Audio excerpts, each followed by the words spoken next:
Hey, welcome everybody. Donald Trump is in the news again. Do you think one day we won't be talking about Donald Trump? Hi, everybody. Happy Monday. We're talking to Neil because Donald Trump has received a letter from special counsel Jack Smith informing him that he is the target of the Justice Department's investigation into efforts to overturn the 2020 presidential election. And so we thought, I know, right? Here we are talking about former President Trump again.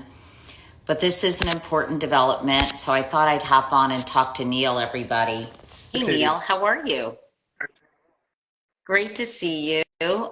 Here we are again. I feel like I just asked everybody, sorry, my hair's kind of funky today. I asked everybody, do you think there will ever come a day when we're not doing an Instagram live about former Lord, President I hope Donald so. I J. mean, Trump?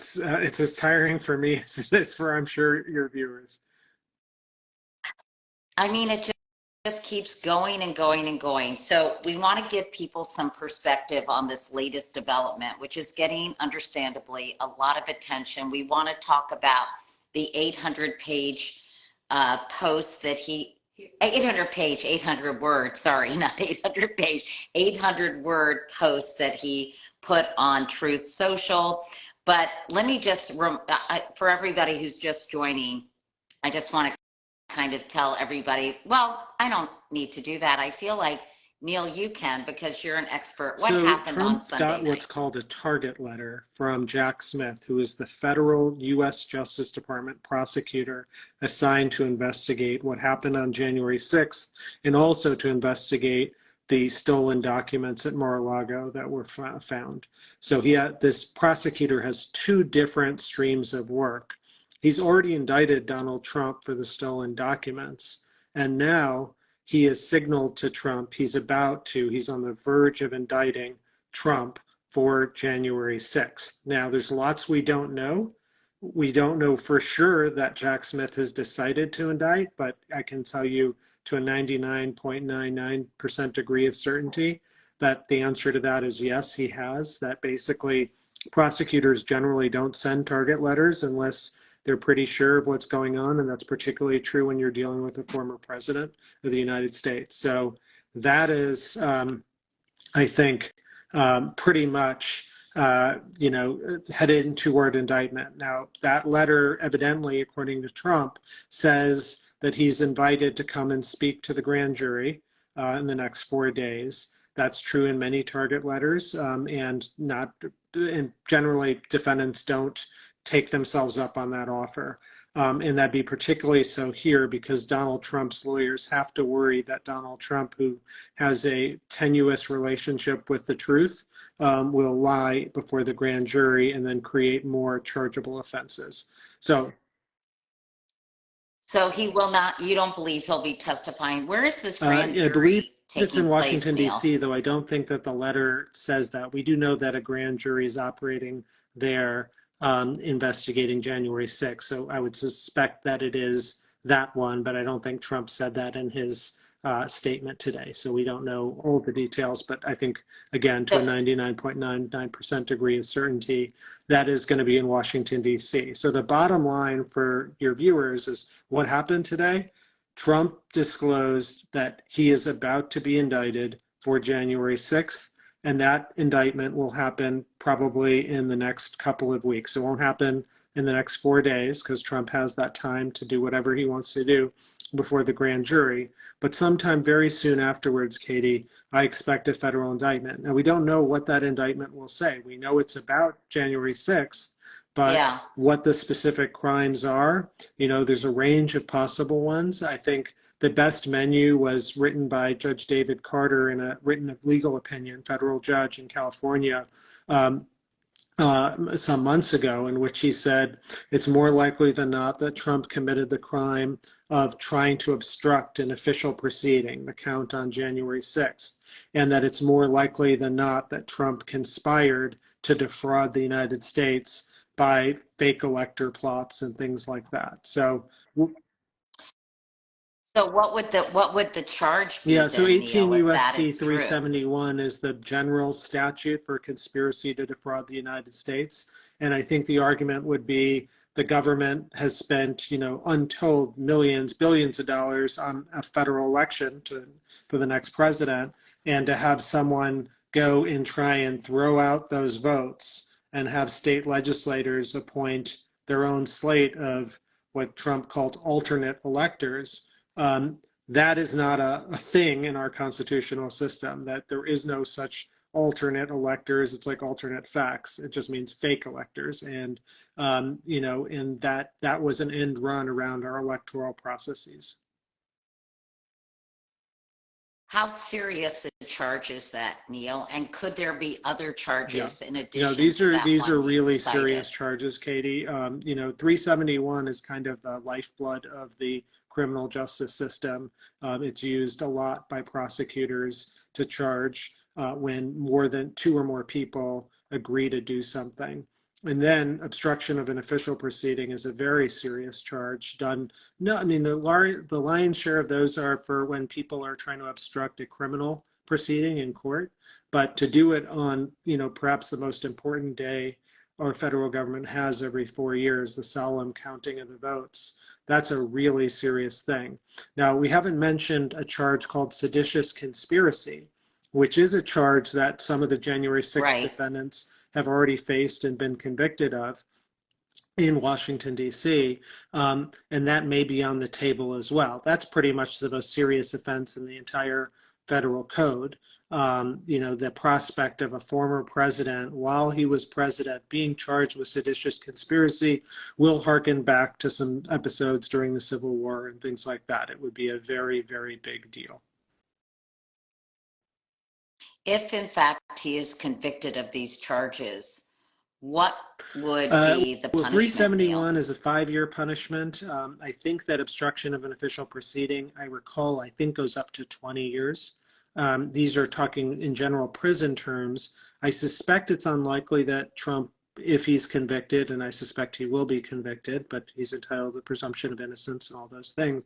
But if he were convicted, I suspect he would probably serve out his sentence under home arrest just because of the complications with Secret Service being in a federal prison and so on. But, those all remain to be seen. This is all unprecedented, Katie. Yeah, I mean, he didn't get a target letter for the I believe he did. documents And I believe case, he did did the same he? thing, which is get on his social media and announce it. Yeah, and so does this happen routinely? I'm embarrassed to say I'm not that familiar with target Yes, letters. it's a Maybe that's a very good good thing. thing. A for that, Katie. But yes, target letters are common in federal investigations, and particularly in kind of what we call white collarish investigations, ones in which they're taking place with a certain amount of time and distance from the relevant event, and this certainly is. So John Eastman, the lawyer, did not get a target letter, according to his spokespeople. Do you know if there's I don't anybody know of else who anyone who received has such a received a letter? letter. I know that Rudy Giuliani has also said he didn't receive a target letter. So the lack of a target letter to Eastman and to Giuliani is interesting. It can suggest a couple of things. One, it could suggest cooperation. There are some. I mean, I think that's what Yeah, people it's think about possible Giuliani, that right, Neil? Giuliani has flipped and turned evidence on Trump. It's certainly a possible thing, but because there wasn't an Eastman target letter, and it's more unlikely that Eastman has flipped, it might be that Jack Smith has just decided that Trump needs to be indicted now, given the fact that the clock is ticking, and wants to bring that to trial before next year, before the election next year. So it could be that he just sequenced Trump first. But it could also be that there's cooperation agreements going on. We just don't know. What? Yeah, what about Doug Ducey, the former governor of Arizona? I know Trump pressured him to overturn that state's results. What is your understanding of the role he's Again, playing in all it's this? all tea leaves and so on. We know that I think we know that he went to the grand jury, but what he said and so on, we don't know. We know that the Arizona prosecutors, the state prosecutors, are investigating the Trump campaign for trying to defraud the Arizona election. So that investigation's ongoing, and I suspect Ducey is a witness in it. Okay. David Graham in The Atlantic wrote, the offenses could hardly be more serious. Trump sought to thwart the will of voters, first by legal and political schemes, and then more desperately by force. No president has ever attacked the basis of American democracy so directly. Even Nixon's misdeeds pale in comparison. Would you say that's an accurate I do. I think that's assessment of the exactly right. situation? And, my podcast that launches tomorrow, Katie, called Courtside, which you were on a couple weeks ago, is all about actually that whole thing and about Nixon and about prosecuting presidents, Clinton's behavior, and then comparing it to Trump's. And I think that quote you just read captures it exactly right, which is that, we've never had a former president act this way, or a sitting president. And remember, all this stuff happened while Trump was a sitting president. This isn't like the Mar-a-Lago stolen documents, which he did after he left office. Yeah, let me backtrack to the sedition charges, because those are the most Correct. serious, right, If there Neil? are sedition charges, yeah, If that's what I mean. Sorry, if he does face sedition charges, and that's what a lot of the January 6th protesters faced. How likely do you think it is that he I will honestly, face Katie, those can't assess that. charges? There's a school of thought that says if you're bringing these charges against the henchmen and the rank and file, you really got to bring it against the ringleader of the thing, which is Trump. And so that suggests that because they've already brought seditious conspiracy charges successfully against the leader, the Oath Keepers, and others, you'll do it for Trump. The other side is to say, well, Trump does have this argument that he was president and trying to actually protect the election and its integrity. And as crazy as that is, the criminal law does require what we call mens rea, criminal intent. Now, a lot of this is going to turn on Jack Smith's assessment of how good the evidence is that Donald Trump knew he lost in November, December, and the first days of January. There's some reporting that says that Smith has the goods on that. There's other reporting that says that people like Jared Kushner went and said, no, Trump actually believed he won. So we don't know. And, a lot of these people have their very tenuous relationships with the truth themselves. So, they take their lead from Donald Trump. So, it's hard to assess all that from our vantage point here. Well, I want to ask you about his 800-word statement on Truth Social that was really a diatribe against Merrick Garland, and also insisting that he genuinely feels the election was rigged, as Democrats questioned in 2016. He went on to say, so now Joe Biden's Attorney General Merrick Garland, who I turned down for the U.S. Supreme Court in retrospect based on his corrupt and unethical actions, a very wise decision, together with Joe Biden's Department of Injustice, have effectively issued a third indictment and arrest of Joe Biden's #1 political opponent, who is largely dominating him in the race for the presidency. Under the U.S. Constitution, I have the right to protest an election that I'm fully convinced was rigged and stolen, just as the Democrats have done against me in 2016 and many others have done over the ages. But the Democrats have gone much further than has ever happened before. They cheated on the elections. Can we just break this down? Because I think there are a lot of people in the country who read that and agree with former President Trump that this is political, that he is being targeted. And I think, it's almost there are two versions of the truth that are pulsating through the country simultaneously. And I just want you to give us some perspective, because even somebody on the question said, is this Right. how So political is all of this? And Right. it has been. I think I make 2 points, Katie. Neil. One, when you talk about how there's two competing narratives, one that Trump's being targeted politically, the others that he's guilty. I think that's true that's the genius of our criminal justice system. There are two sides. There's the prosecution and there's the defense. And our founders wisely said that if you're going to put someone in jail or threaten criminal sanctions, then the defendant gets so many special rights. They have the presumption of innocence. The jury has to find, under the highest standard of the law, that they committed the crime beyond a reasonable doubt. And all 12 jurors have to agree. If one juror says Trump isn't guilty, he goes free. So that's our system. And when you hear Donald Trump talk about the politicization and how this is all made up and stuff, well, if that's true, prove it up in court. You've got every advantage offered to you as being a criminal defendant. And instead of trying to run and pretend and try and delay these trials and so on, take them head on and do what every other criminal defendant has to do in this country, which is prove up your case, or tell the jury that the prosecution at least hasn't proved up their case. So that's one point. The other is this idea that this is a politicized prosecution.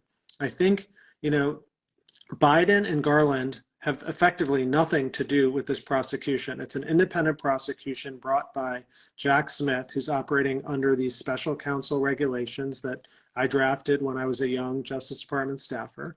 And they provide for independence of Jack Smith. So I don't doubt for a second that Garland I'm sure Garland did not say to Jack Smith, go and indict or anything like that. And certainly Biden didn't. This is an independent decision by this independent prosecutor.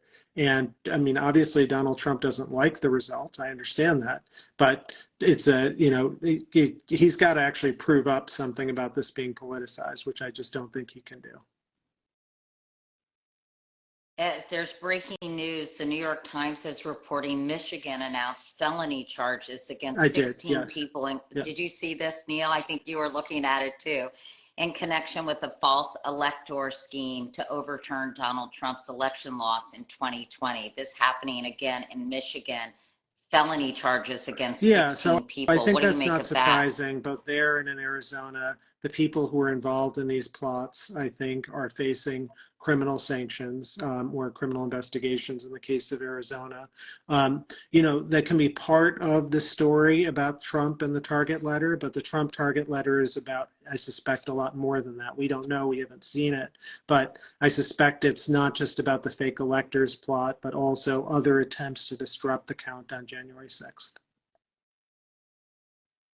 All right, I know we have only a few minutes left, Neil, and let me just ask some questions that my smart followers on social media want to know. How do you choose which state and which federal cases So I think there's no real system for this. I mean, normally people are indicted, just once. So, Trump's obviously being indicted now several different places and under several different jurisdictions. The courts are just going to have to work it out among themselves. Now, Judge Eileen Cannon, who's presiding over the stolen documents case, just heard, Katie, an hour ago, a hearing about whether to delay Trump's trial until after the election. And she said in that while the case is complicated, she wasn't going to enter an order doing that.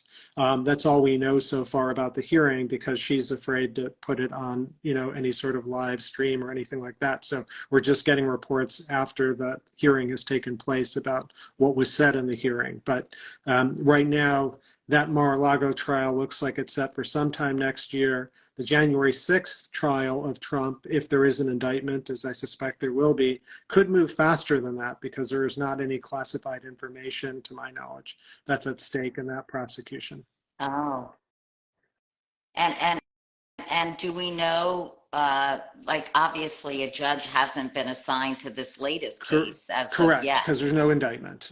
So, that would take place only after a formal indictment. Okay. Somebody asks, what is the likelihood that Trump will actually be convicted of any of these crimes? As you said, that's pure speculation. He'll be, the case will be heard and decided by a jury. He's entitled to the presumption of innocence. I will say that the evidence that the January 6th committees managed to put together, and what Judge David Carter found in his opinion, to me makes it, if you're just reading tea leaves, makes it a very hard case to defend Donald Trump in. But, as I said, he's got the presumption of innocence and all the rights available to him. Someone asked if he could be successful in running out the clock by filing lawsuit after lawsuit. You mentioned the document case, that it looks like it won't it will happen prior to the election, but Yeah, what I about some of suspect that these other this one, this cases? January 6th case, should it be an indictment, I think will happen before the election next year. How long should the entire process take before a decision on guilt is made? And someone Yeah, again I asked certainly think before election I day. think it would even happen by the end of this year. So, this is not as complicated a case in many ways, in procedurally, so as the stolen documents one. Many of us feel he will get away with I don't think everything. What so. does Neil As you know, think? I believe in karma. And, it was Donald Trump who ran in 2015 against Hillary Clinton on her, supposed lock her up because of her mishandling of what he called classified information. And now it turns out he's guilty of that, and it looks like he may be guilty of a lot more with respect to January 6th. Why is Trump allowed to run for president with so many outstanding lawsuits against him? Not just lawsuits, but obviously Well, I think he should be potentially allowed to criminal run indictment. because he hasn't been formally adjudicated yet as being guilty of anything criminal. But once he is, then the 14th Amendment could bar him from running for office, and various crimes bar someone from running for office if you're convicted under them. Tonight he's doing a town hall with Sean Hannity. Um, you know, how do you get people to understand? I mean, he can be quite convincing, playing the victim, providing and supplying his own narrative of what is going on. How do you get people to understand that this is how our criminal justice system works, and it's not a political plot against Yeah. a former So, I mean, president? I think that the best way to do that is the formal process of the criminal justice system. And so, when you hear Donald Trump say these charges are all made up, then I think the obvious rejoinder is, okay, then just say that in court and let's have that battle out in which the prosecution is operating with a hand tied behind its back in a way because it's got to convince all 12 jurors of the fact that Trump is guilty. So, let that process play out. That's the American system. And, the very fact that Donald Trump is so scared to go to trial, so scared to testify before the grand jury, so scared to ever say anything under oath, I think tells you all you need to know. Okay, and I want to remind everyone, Neil, that your new podcast called Courtside, a new episode drops tomorrow with John Mulaney. So And tell John us and I again what go that's into a about. whole deep dive from, I think, more than an hour about prosecuting presidents, and in particular, the Independent Counsel Act. As I think those of you who've listened to the podcast know, each week I do one Supreme Court case in depth. And we just happened to pick for this week the prosecuting a president case called the Morrison versus Olson from 1988. It's Justice Scalia's best opinion. John and I both agree with it, which should tell you something interesting. And it's a really deep dive into the question of, who guards the guardians? How do you police high-level executive branch wrongdoing? I'm surprised the independent counsel thing didn't happen Correct. Yeah. until Well, it 1988. started in the Ethics of Governments Act of 1978, right after Nixon, and then it wound its way up to the United States Supreme Court. It took 10 years for them to decide it. Yeah. Well, Neil, as always, I think I got to most people's questions. I hope I got to most of someone asked if Steve Bannon is going to get a target letter. That's interesting because he did sort of use the airwaves to encourage people to protest on I January think that there 6th, are some right? allegations against him, but I don't know that he's been before the grand jury. He might have been. That's, again, one of those unknowns. Well, certainly we're going to have plenty to talk about for the next Absolutely. year or so as this unfolds. Neil, Thank you. as always, great to see you. Thanks everyone for Thank watching. We hope this was you, Katie. helpful, and we'll Bye-bye. see you soon.